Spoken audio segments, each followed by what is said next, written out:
রাষ্ট্র হবে সবার। হ্যাঁ ভোট মানে সন্ত্রাসকে রুখে দেওয়া, অন্যায়ের সামনে দাঁড়ানো।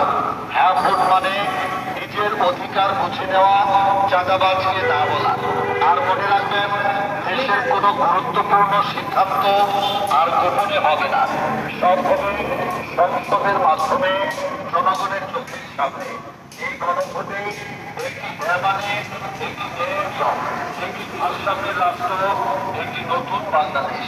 এবার ভেবে চিনতে সিদ্ধান্ত নিন, গণভোটে দিন হ্যাঁ ভোট। প্রচারে জুলাই গণ অভ্যুত্থানে আহত যোদ্ধা ও শহীদ পরিবার। প্রিয় এলাকাবাসী, একটু মনোযোগ দিন।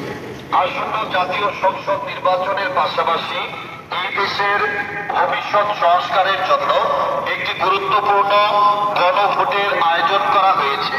এই গণভোট কোনো দলীয় বিষয় নয়, এটি ঠিক করবে দেশ চলবে পুরনো নিয়মে নাকি এই নিয়মে। হ্যাঁ ভোট মানে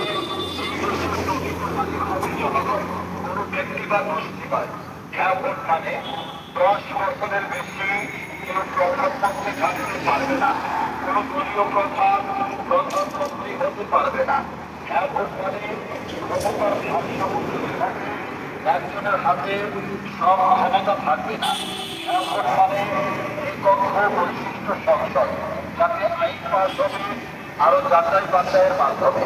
হ্যাঁ ভোট মানে ভোট আর চুরি হবে না, নির্বাচন হবে সবার বিশ্বাসের জায়গা। হ্যাঁ ভোট মানে ক্ষমতায় যে থাকুক তাকে জবাব দিতে হবে জনগণের কাছে। হ্যাঁ ভোট মানে রাষ্ট্রপতির ক্ষমতার ভারসাম্য মানা, রাষ্ট্রপতি চাইলেই কাউকে ক্ষমা করে দিতে পারবে না। হ্যাঁ ভোট মানে বিচার আর রাজনীতির খেলনা হবে না, বিদেশে টাকা পাচার করতে পারবে না, আইন চলবে আইনের মতো। হ্যাঁ ভোট মানে